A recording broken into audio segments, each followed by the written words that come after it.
Welcome to Wrestling Historians. This is the King V. This is going to be my first video. I still don't have a video feed, but I have a mic feed, so that'll have to do us for now. TLC. This video is going to be about TLC, Tables, Ladders, and Chairs pay-per-view. Yeah, we had a lot of great matches, potentially great matches, but we didn't have what I thought could have been better. I mean, John Cena versus Wade Barrett. Come on, I mean, Wade Barrett, that he didn't feel that one bit. He really didn't. I mean,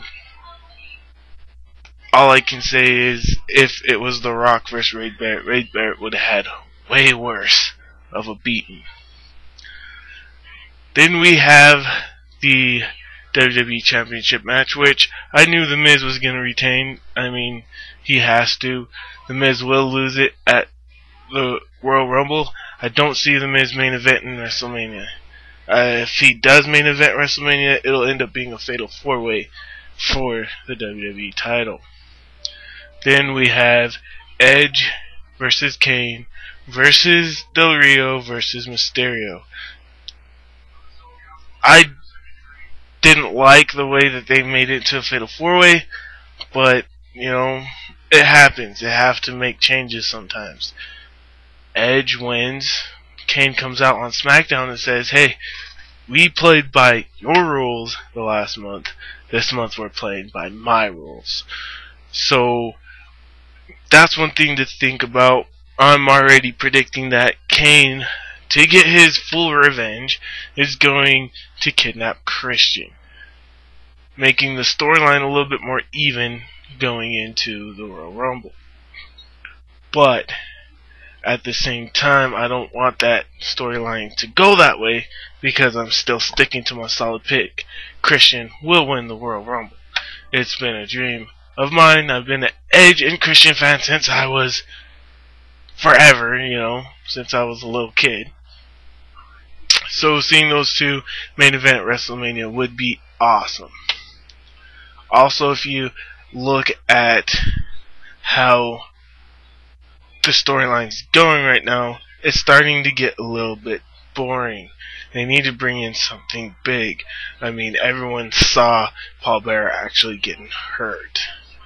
But as far as that storyline goes right now, I would say that it's a mediocre storyline that has more potential than it gets credit for. Then we have the Divas Championship match, which Beth Phoenix, she landed on her neck. They had to compromise. Natalya ends up winning it anyways. I thought it was pretty cool. It was alright. Seeing Divas try to put each other through tables, something you never seen before, which should be the theme a lot, but the Divas table match, I guess it worked out pretty well. Then you also need to look at the fact that the Divas division nowadays is a lot more steeper than it has been in the last 5-6 years. Even with Lita and Trish Stratus in the last 5-6 years bouting each other. So now you're looking at it, Melina wins #1 contendership, which I think she deserves. She turned heel again. I love it. I love Melina as a heel. I was a big Eminem fan. Not big Johnny Nitro or Johnny Morrison fan nowadays, but 5 years ago, couldn't go wrong with Eminem. Eminem was a really decent tag team. Made you remember what tag teaming is about in the WWE. So, Melina, it's gonna be interesting. Perhaps she'll win it. Maybe it'll be a squash match. Maybe it'll be a decent match. Who knows? We can only see. I'm still predicting that Natalya or Beth Phoenix will turn heel. It has to be Natalya versus Beth Phoenix at WrestleMania for the Divas title. That's months away.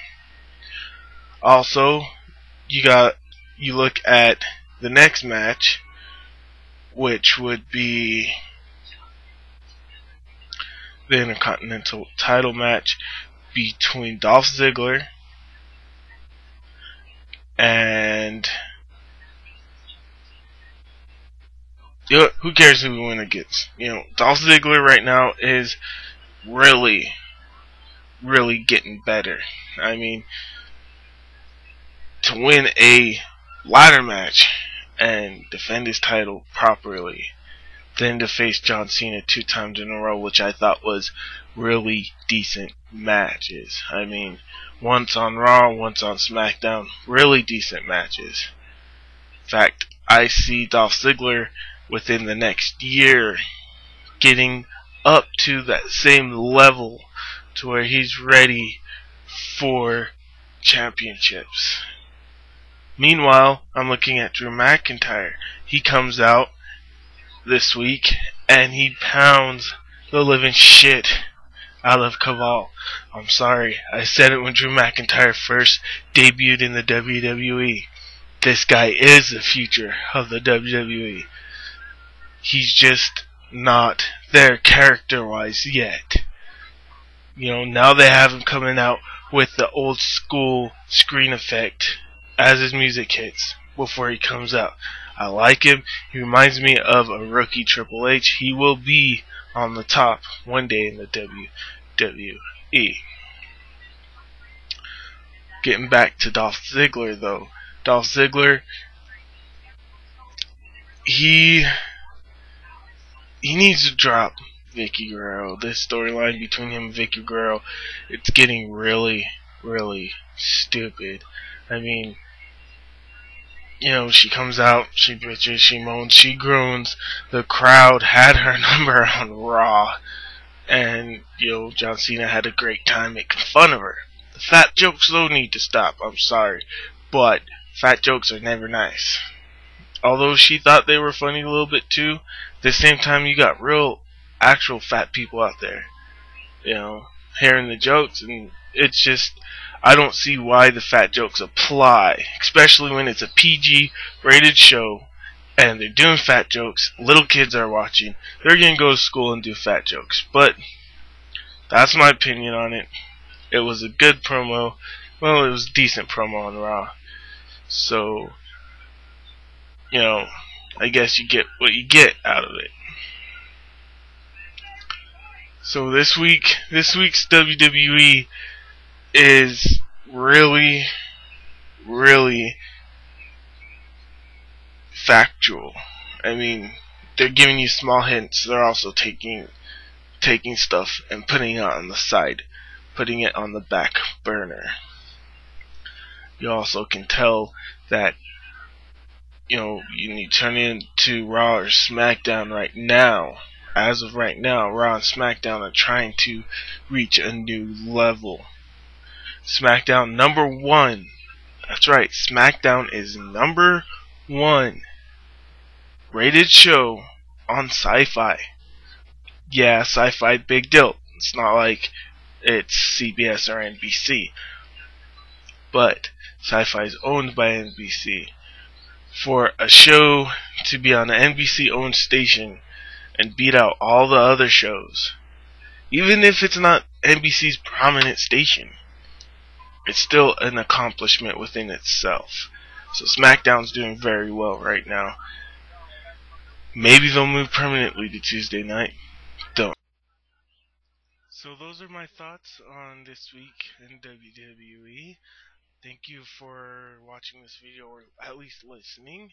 And subscribe if you like what you hear. I'm pretty sure most of you will. If you don't, please subscribe anyways. It's not like it's gonna kill you. So this is the King V, Wrestling Historian, signing off.